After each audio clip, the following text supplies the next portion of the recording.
بسم اللہ الرحمن الرحیم۔ ایک بہن نے کویسچن کیا تھا کہ جیسے اولیاء عظام کو یا صحابہ کو مدد کے لیے پکارنا، یا علی مدد کہہ دیا، یا غوث الاعظم المدد کہہ دیا، یا رسول اللہ المدد کہہ دیا، تو اس کی کیا شرعی حیثیت ہے؟ کیا یہ درست ہے یا نہیں ہے؟ دیکھیں، مدد طلب کرنے کو استمداد کہتے ہیں۔ سب سے پہلی بات تو یاد رکھیں کہ استمداد فقط اللہ تبارک و تعالیٰ سے ہی اولا ہے۔ اولا اور افضل یہ ہے کہ اللہ سے استمداد کی جائے۔ اللہ تعالیٰ قادر مطلق ہے، وہ کسی کا محتاج نہیں ہے، وہ بالکل اپنے ہر بندے کی بات کو سننے پہ قدرت رکھتا ہے۔ سب سے افضل اور اولا یہی ہے کہ اس سلسلے میں اپنے رب کریم کی طرف رجوع کیا جائے۔ لیکن جب ہم صحابہ کرام علیہم رضوان کی حیات طیبہ دیکھتے ہیں، قرآنی واقعات کو دیکھتے ہیں، تو یہ نظر آتا ہے کہ اللہ تبارک و تعالی کے عام بندوں نے اس کے خاص بندوں کی طرف رجوع کیا اور اپنی پریشانیوں میں، اپنی حاجات میں اللہ تعالیٰ کی بارگاہ سے انعامات حاصل کرنے کے لیے انہیں وسیلہ بنایا ہے۔ جیسے اگر آپ الفرقان پروگرام دیکھیں، یہ بہت ہی بہترین پروگرام تھا، میں کہتا ہوں عقائد کے سلسلے میں، اس لیے نہیں کہ میں نے بیان کیا، بلکہ اس لیے کہ غلط فہمیوں کے ازالے کے لیے اور معلومات میں اضافے اور عقائد کی تصحیح کے لیے اس میں بہت مواد تھا۔ تو ہمارے نبی کریم صلی اللہ علیہ وسلم اور سب اس کو حدیثیں میں پڑھتے ہیں کہ سرکار کی بارگاہ میں صحابہ کرام آئے اور انہوں نے ہر طرح کی حاجت کا سوال کیا۔ جو ما تحت الاسباب تھے وہ بھی چیزیں مانگی، ما فوق الاسباب تھی وہ بھی چیزیں مانگی۔ ابو ہریرہ رضی اللہ تعالیٰ عنہ نے حافظے کی کمی کی شکایت کی۔ اب حافظہ کی کمی کو دور کر دینا یہ تحت الاسباب کہاں آتا ہے؟ اگر وہ سرکار معجون دیتے، کوئی اور چیزیں بادام پستے وغیرہ کھلاتے تو کوئی بات بھی تھی کہ یہ اسباب کے تحت آیا، لیکن سرکار نے تو چادر بچھائی، جو اللہ نے چاہا پڑھا اور فرمایا ابو ہریرہ سمیٹ لو۔ سمیٹا تو حافظے کی قوت تیز ہو گئی، اور فرماتے اتنی بہترین میری حافظے کی قوت ہو گئی کہ پھر مرتے دم تک کوئی چیز نہیں بھولا۔ یہ ایک واقعہ، اگر سینکڑوں واقعات موجود ہیں کہ صحابہ کرام نے اپنی حاجات کے سلسلے میں نبی کریم صلی اللہ علیہ وسلم کی بارگاہ میں عرض کی ہے، حالانکہ وہ یہ بات ہم سے بہتر جانتے تھے کہ اللہ تبارک و تعالیٰ سننے پہ بھی قدرت رکھتا ہے، عطا فرمانے پہ بھی قدرت رکھتا ہے، وہ کسی کا محتاج نہیں۔ اس کے باوجود بارگاہ رسالت میں آ کے دستے سوال دراز کرنا ثابت کرتا ہے کہ مشیت الہی یہ تھی کہ مانگو اللہ تبارک و تعالیٰ سے ہی مانگو، لیکن اگر تم اس کے خاص بندوں کو وسیلہ بنا کر ان سے دعا کرواؤ گے تو اللہ تبارک و تعالیٰ تم پہ مزید کرم فرمائے گا۔ جیسے کہ قحط سالی کے جتنے بھی واقعات دیکھ لیں، کیوں آئے تھے صحابہ کرام نبی کریم صلی اللہ علیہ وسلم کے پاس، اور جواب میں سرکار نے کیوں نہیں فرمایا کہ تم اللہ کو چھوڑ کر میرے پاس کیوں آ گئے ہو؟ ڈائریکٹ مانگو اللہ تعالیٰ سے، کہ اللہ تعالیٰ سنتا نہیں ہے تمہاری بات؟ وہ دعائیں کرتے رہے مقبولیت نہیں ہوئی، آخر بارگاہ رسالت میں آئے۔ بخاری کی حدیثیں اس پہ گواہ ہیں، اعرابی کھڑے ہوئے، رسول اللہ قحط سالی کی وجہ سے ہم لوگ ہلاک ہو رہے ہیں، مویشی ہلاک ہو گئے، فصلیں تباہ ہو گئے، دعا فرمائیے۔ سرکار نے ہاتھ اٹھا کر دعا کی، ہاتھ نیچے نہیں آنے پائے تھے کہ اتنی بارش برسی کہ صحابہ کرام کہتے ہیں کہ ہم گھٹنے پانی میں اپنے گھروں کو واپس گئے۔ بتائیے اس سے کیا آپ کو نتیجہ نکلتا ہے کہ اتنا صحابہ کرام کی دعائیں غیر مقبول رہیں، سرکار کی بارگاہ میں آ کے عرض کی، فوراً ایک دم بارش برسنے لگ گئی۔ تو اگر معاذ اللہ ثم معاذ اللہ کسی اللہ کے مخصوص بندے، خاص بندے کی بارگاہ میں آ کر دعا کی درخواست کرنا اور اپنی حاجت کی تکمیلی حاجت کو پورا کرنے کے سلسلے میں ان سے ریکویسٹ کرنا کفر و شرک میں داخل ہوتا تو اس کو آپ کیا نام دیں گے؟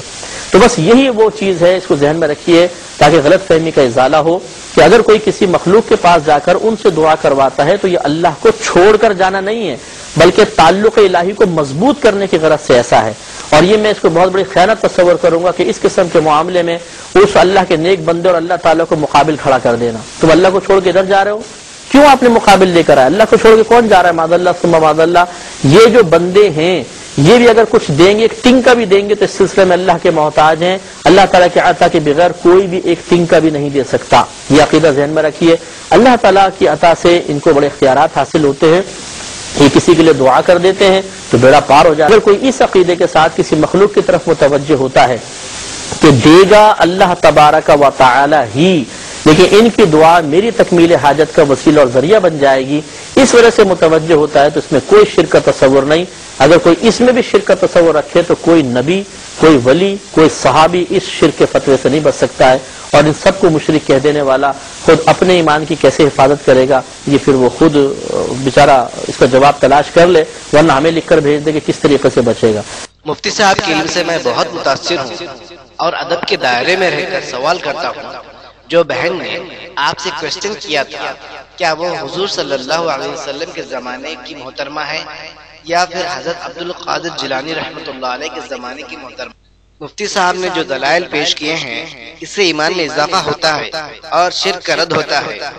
صحابہ کرام نے حضور صلی اللہ علیہ وسلم سے کہا کہ آپ اللہ سے ہمارے لیے دعا کیجئے۔ صحابہ نے حضور صلی اللہ علیہ وسلم سے نہیں مانگا، اور پھر حضور صلی اللہ علیہ وسلم نے اللہ سے اس معاملے میں دعا کی۔ اگر نبی کو اختیار ہوتا تو وہ اللہ سے نہیں مانگتے بلکہ ڈائریکٹ عطا کر دیتے۔ مانگتا تو وہ ہے جس کے پاس نہیں ہوا کرتا۔ ایک اور اہم بات جو اس سے ثابت ہوئی وہ یہ ہے کہ جس سے آپ دعا کروانا چاہتے ہو وہ باحیات ہو اور موجود بھی ہو، کیونکہ صحابہ کرام کی زندگی سے ایک بھی ایسا عمل نہیں ملتا جس میں حضور صلی اللہ علیہ وسلم کے غیر موجودگی میں آپ کو پکارا گیا ہو، یا پھر آپ کے وفات کے بعد روز مبارک کے پاس کھڑے ہو کر صحابہ کرام حضور صلی اللہ علیہ وسلم سے دعاؤں کی درخواست کی ہو۔ جیسا کہ آپ سبھی اہل علم حضرات کو معلوم ہے کہ حضور صلی اللہ علیہ وسلم کے وفات کے بعد صحابہ پر کس طرح مشکلات کا طوفان آیا، لیکن کبھی کسی صحابی نے بھی حضور صلی اللہ علیہ وسلم کے روزے پر کھڑے ہو کر یا پھر میدان جنگ سے یا رسول اللہ مدد کے نعرے نہیں لگائے۔ بے شک حضور صلی اللہ علیہ وآلہ وسلم ہمارے لیے اسوہ حسنہ ہے۔ آپ نے ہمیشہ اللہ تبارک و تعالیٰ پر توکل کیا اور اللہ ہی کو پکارا۔ ہمیں بھی صرف اور صرف اللہ تبارک و تعالیٰ ہی کو پکارنا چاہیے، اور قرآن مجید میں اللہ تبارک و تعالیٰ کا حکم بھی یہی ہے۔ ومن اضل ممن يدعو من دون الله من لا يستجيب له الى يوم القيامه، اور اس سے بڑھ کر ظالم کون ہوگا جو اللہ کے سوا پکار رہے ایسی چیزوں کو جو ان کی پکار سنتے ہی نہیں، قبول ہی نہیں کر سکتے قیامت کے دن تک۔ وَهُمْ عَنْ دُعَائِهِمْ غَافِلُونَ، وہ سنیں گے کیا، وہ تو ان کی دعا سے غافل ہے، انہیں پتہ ہی نہیں کہ وہ دعا مانگ رہے ہیں۔ فرض کیجئے کہ کوئی کسی بڑے ولی اللہ کو پکار رہا ہے کہ میری مدد کے لیے آ جائیے، وہ اللہ کا بندہ کہاں ہے، علیین میں، اعلیٰ علیین میں ہے، کہاں ہے، اسے پتہ بھی نہیں کہ کوئی بے وقوف مجھے پکار رہا ہے اللہ کے نام بجائے اللہ کو پکارنے کے، کوئی فرشتے کو پکار رہا ہو۔ وَإِذَا حُشِرَ النَّاسُ كَانُوا لَهُمْ أَعْدَاءً وَكَانُوا بِعِبَادَتِهِمْ كَافِرِينَ، ان سے بڑھ کر زیادہ گمراہ کون ہوگا جو اللہ کے سوا ایسی ہستیوں کو پکار رہے ہیں جو نہ ان کی دعا سنتے ہیں نہ دعاؤں کو قبول کر سکتے ہیں قیامت تک، بلکہ وہ ان کی دعاؤں سے غافل ہیں، انہیں معلوم ہی نہیں ہے۔ وَإِذَا حُشِرَ النَّاسُ، جب لوگوں کو جمع کیا جائے گا، كَانُوا لَهُمْ أَعْدَاءً، وہ ان کے دشمن بن جائیں گے کہ تم نے ہمیں شرمسار کیا، ہماری شرمندگی کا تم سبب بن گئے، تم نے ہمیں اللہ کا مد مقابل بنا دیا۔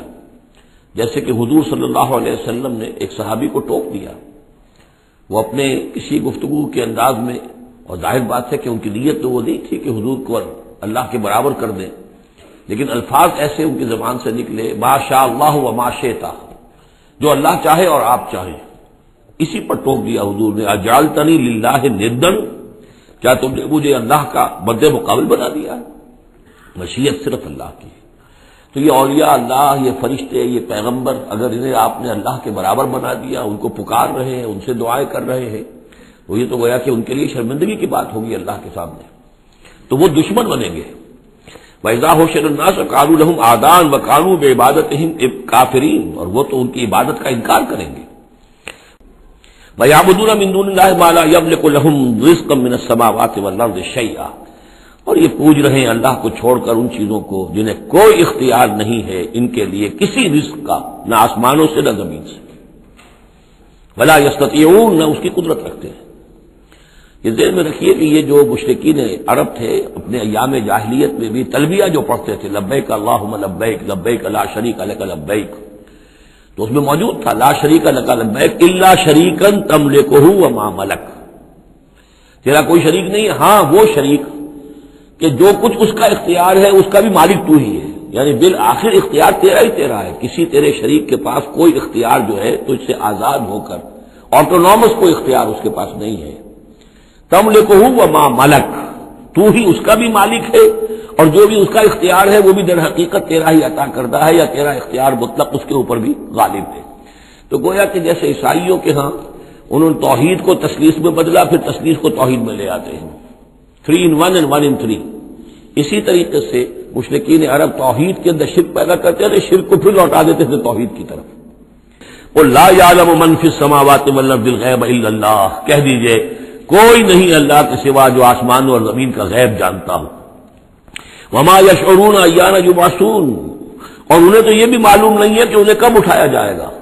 یعنی جو فوت ہو چکے ہیں، چاہے وہ اولیاء اللہ ہیں چاہے کوئی اور ہیں، اب وہ فوت ہو چکے ہیں، عالم برزخ میں ہیں، انہیں یہ بھی معلوم نہیں ہے کہ اٹھایا کب جائے.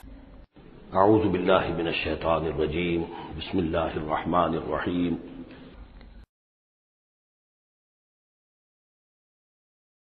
وَإِذَا غَشِيَهُم مَّوْجٌ كَالظُّلَلِ، اور جب یہ کبھی سمندر میں ہوتے ہیں اور ان کے اوپر ایک موج چڑھتی ہے اور ڈھانپ لیتی ہے انہیں جیسے کہ بادل ہو، ایسی موج آ رہی ہے کہ گویا کہ وہ تمہارے اوپر سے گزر جائے گی. دعوا اللہ مخلصین لہ الدین، تو وہ پکارنے لگتے ہیں اللہ کو اسی کے لیے اپنی اطاعت کو خالص کرتے ہوئے. فلما نجاہم الی البر، اور جب اللہ انہیں نجات دے کر لے آتا ہے خشکی پر، فمنہم مقتصد، تو ان میں سے کچھ وہ لوگ ہیں کہ جو بیچ کی چال پر چلتے ہیں، یعنی یہ کہ اکثر و بیشتر جو ہیں وہ پھر شرک کی راہ اختیار کر لیتے ہیں. وما یجحد بآیاتنا الا کل ختار کفور، اور ہماری آیات کا انکار نہیں کرتے مگر وہی جو قول کے جھوٹے ہیں اور ناشکرے ہیں.